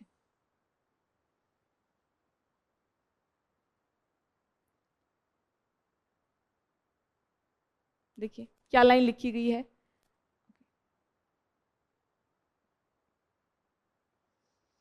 वर्तमान में भारत क्रिटिकल मिनरल्स की मांग की पूर्ति के लिए आयात पर बहुत अधिक निर्भर है। स्टेटमेंट क्या है? साधन संपन्न। इवन इतना भी जानने की जरूरत नहीं है। क्रिटिकल मिनरल्स होते कौन से मिनरल हैं? जिनके मामले में दो बातें बनती हैं, एक तो आर्थिक रूप से महत्वपूर्ण है, दूसरा उनकी आपूर्ति में व्यवधान है। हमारे पास खुद की आपूर्ति होती तो वो क्रिटिकल मिनरल्स होते ही नहीं। तो अगर कंसेप्चुअल क्लैरिटी है तो भी आप इस प्रकार के प्रश्न का उत्तर दे सकते हैं। बाकी आगे इसमें और भी चीजें दी गई हैं। देखिए मंथली मैगजीन का ही स्क्रीनशॉट है। खनिज सुरक्षा भागीदारी, संयुक्त राज्य अमेरिका के नेतृत्व वाली इस पहल में भारत 2023 में शामिल हो। तो उसमें एक स्टेटमेंट ये भी है कि भारत खनिज सुरक्षा भागीदारी का सदस्य है या नहीं है। यहां से एक ट्रेंड भी समझ में आएगा। खान और खनिज के संदर्भ में अभी हमने देखा था, यही इंफॉर्मेशन आप देखोगे आगे मैंने स्क्रीनशॉट लगाया है बेसिक, क्योंकि जो करंट अफेयर है उसमें क्या आता है, पृष्ठभूमि भी आती है, उसमें दिया गया है कि क्या प्रावधान है, राज्य सरकारों की इसमें क्या भूमिका है। तो आपको क्या समझ में आ रहा है ये प्रश्न देखकर? ये देखिए निवेशकों के संदर्भ में आगे आर्टिकल है फिनफ्लुएंसर्स का, जिसमें दिया है कि सेबी ने इस प्रकार के जो है नियम बदले हैं। अगर सेबी नियम बदल रही है तो मतलब क्या है? छोटे निवेशकों की रक्षा करने के लिए हमारे पास संस्थान तो है सेबी। आप क्या देख रहे हो? करंट अफेयर में क्या डायरेक्ट प्रश्न पूछे जा रहे हैं? प्रश्न करंट अफेयर में भी ऐसे हैं जो आपकी समझ पर आधारित है। हमने पढ़ा फिनफ्लुएंसर्स है, हमने पढ़ा सेबी ने कुछ रूल्स जारी किए, तो मतलब संस्था तो है। अब ये डायरेक्टली कहीं लिखे जाने की आवश्यकता नहीं है। तो करंट अफेयर में भी जो मैंने पहले भी बताया कि हर एक अंतिम तथ्य के पीछे भागने की आवश्यकता नहीं है, मुद्दे को समझने की आवश्यकता। अगर आपको पता है कि क्रिटिकल मिनरल होते क्या हैं, तो आपको पता है कि हम साधन संपन्न नहीं है, तभी वो क्रिटिकल मिनरल्स की सूची में शामिल है। सेबी एक संस्था है जो ये मामले देखती है, तभी तो सेबी ने इस प्रकार के रूल्स जारी किए। इन आर्टिकल्स में और बहुत सारी इंफॉर्मेशन थी, लेकिन आप देखोगे बहुत ही मूलभूत सी बातें हैं जिन पर आधारित प्रश्न पूछे गए हैं, या ये जानकारी आपके पास है तो आप आसानी से ऑप्शंस को एलिमिनेट कर सकते हो। तो न्यूज़पेपर अच्छे से पढ़िए इकोनॉमी की अच्छी समझ के लिए। एक मेंस का प्रश्न दिखाया था, वी आकार का पुनरुत्थान। एक दिन कोई पत्रिका पढ़कर आप नहीं बता सकते कि इकोनॉमी कैसे आगे बढ़ रही है। आपके pass through out the year या पिछले 1-2 साल में क्या ट्रेंड रहा वो आपको पता होना चाहिए। इसलिए न्यूज़पेपर जरूरी है और सबसे मौलिक। और एक अच्छी बात यह है कि न्यूज़पेपर पढ़ के अगर आप मासिक पत्रिका पढ़ते हो तो वो रिवीजन का काम आपके लिए करता है। आपने वहां भी वही चीजें पढ़ी हैं, मंथ में एक बार कंपाइल होकर वो आपको मासिक पत्रिका के तौर पर मिल रही है। तो करंट अफेयर को अच्छे से पढ़ना है, इवेंट और ट्रेंड में अंतर समझना है। हर एक न्यूज जरूरी नहीं है, बिजनेस न्यूज इत्यादि जो जरूरी है उस पर ध्यान देकर पढ़ना है, और हर एक अंतिम तथ्य को याद करने की आवश्यकता नहीं है। साथ ही जो पढ़ा उसे अप्लाई करना भी सीखना है। सबसे पहले मैंने मंथली पत्रिका खोली या मैंने न्यूज़पेपर खोला, कोई भी आर्टिकल मेरे सामने आया, मान लीजिए आज ही मैंने न्यूज़पेपर में पढ़ा कि जून माह में अनुमान है कि भारत की हेडलाइन इन्फ्लेशन 2% तक पहुंच जाएगी। पढ़ा होगा आप लोगों ने अगर न्यूज़पेपर देखा है तो। अब इन्फ्लेशन प्रीलिम्स में कौन सी यूनिट से जुड़ा हुआ है, मेंस में ये टॉपिक कहाँ आएगा? सबसे पहले टॉपिक देखते हैं, सिलेबस से लिंक करो, वरना आप पढ़कर आगे निकल जाओगे, आपको पता ही नहीं चलेगा कि जो पढ़ा था वो कहाँ यूज होगा। दूसरा काम, पढ़कर प्रश्न उठाओ अपने मन में कि यहां से किस प्रकार के प्रश्न पूछे जा सकते, और ये प्रश्न आप कब उठा पाओगे? जब आपको ये पता हो कि पीवाईक्यू में किस प्रकार के प्रश्न पूछे गए हैं। और तीसरा, जो पढ़ना है उसे पढ़कर नहीं छोड़ देना है, बल्कि अभ्यास। क्लासेस में आपको जो क्लासरूम स्टूडेंट है डेली असाइनमेंट मिलता होगा, लिखते हैं? बहुत कम विद्यार्थी लिख पाते हैं, तो लिखो, तो उसमें भी करंट अफेयर को शामिल करने की कोशिश करो। तो करंट अफेयर को अच्छे से पढ़ो। न्यूज़पेपर, मासिक पत्रिका पढ़ाई भी जाती है, मासिक पत्रिकाएं क्लास में जितना जरूरी है उतना पढ़ो। पढ़ो तो सिलेबस से लिंक करके पढ़ो और प्रश्न उठाओ कि परीक्षा में क्या इस्तेमाल होगा, तभी जो पढ़ रहे हो उसे आप एग्जाम तक लेकर जा पाओगे। ये कोई बाबा का उपदेश नहीं है, ये सारी चीजें अगर सफल होना है तो आपको अप्लाई करनी पड़ेगी। ये टाइम टेस्टेड है, ये सबको पता है, लेकिन कुछ ही लोगों में साहस होता है कि ये कर पाए। ऐसा नहीं कि बच्चे पढ़ते नहीं है, हार्डवर्क करते हैं, लेकिन हार्डवर्क और स्मार्ट वर्क के बीच एक छोटी सी कड़ी होती है, उतनी मशक्कत हम नहीं करना चाहते। हम पढ़ लेंगे घंटों बैठकर, लेकिन अगर किताब बंद करके कुछ समय के लिए प्रश्न उठाने पड़े, वो करना हमें पसंद नहीं है ना। पीवाईक्यू अगर देखना हो तो हमें लगता है कि नहीं पढ़ते हैं, ज्यादा से ज्यादा पढ़ने से रिजल्ट आएगा, पीवाईक्यू देखकर समय बर्बाद होगा, वो तो बाद में कर लेंगे। पता चले सारा साल पढ़ लिए, लेकिन जो परीक्षा की डिमांड थी उसके अकॉर्डिंग तो पढ़े ही नहीं। तो ये जो तैयारी में छोटे छोटे गैप्स होते हैं, ये आपकी सफलता और असफलता के बीच के अंतर को तय करते हैं। तो इकोनॉमी में या इकोनॉमी के संदर्भ में 1-1.25 घंटे में इससे ज़्यादा कोई चर्चा तो हम नहीं कर सकते। बस बात यही है कि सिलेबस और पीवाईक्यू को समझना है, ये पता होना चाहिए कि अर्थशास्त्र नहीं बल्कि क्या पढ़ना है, अर्थव्यवस्था पढ़नी है, और माइक्रो नहीं अपितु परीक्षा के दृष्टिकोण से मैक्रो इकोनॉमी जरूरी है। साथ ही पीवाईक्यू से ट्रेंड निकालते रहिए और चीज़ों को उसी अनुरूप पढ़ते रहिए। बाकी चीज़ें आपको क्लास में कवर करवाई ही जाती हैं, स्टैटिक भी कवर होता है और करंट अफेयर भी कवर होता है। और साथ ही डेविड कैमरून जी ने कहा है, नाम सुना होगा, प्रधानमंत्री रहे कहाँ के? डेविड कैमरून कहाँ के प्रधानमंत्री थे? ब्रिटेन। उनका एक वाक्य है कि इकोनॉमी हर जगह है, इकोनॉमी हर चीज की शुरुआत है और अंत भी इकोनॉमी है। उन्होंने कहा है कि शिक्षा जैसे या अन्य कोई रिफॉर्म भी तब तक नहीं हो सकते जब तक आपकी इकोनॉमी स्ट्रॉन्ग ना हो। तो इकोनॉमी का आज के समय में कितना महत्व है, आप देखोगे अंतरराष्ट्रीय संबंधों में भी इकोनॉमी का महत्व है। राष्ट्र आपस में द्वेष रखते हैं, लेकिन आर्थिक मामले जहां आते हैं वहां एक टेबल पर आकर आपस में सहमत हो जा रहे हैं।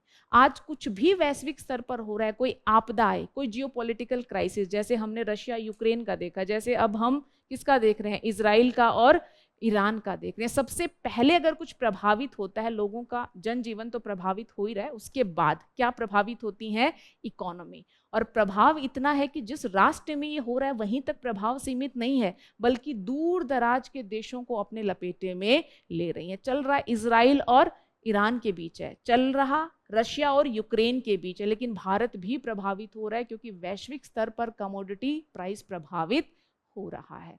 तो आज के समय में इकोनॉमी एक व्यक्ति के जीवन में भी है, राष्ट्र के संदर्भ में तो है ही है, और संपूर्ण विश्व में भी किसके किस प्रकार के संबंध होंगे ये बहुत हद तक कौन निर्धारित कर रहा है, इकोनॉमी निर्धारित कर रहा है। तो बीइंग ए स्टूडेंट आपको इकोनॉमी का महत्व समझना है।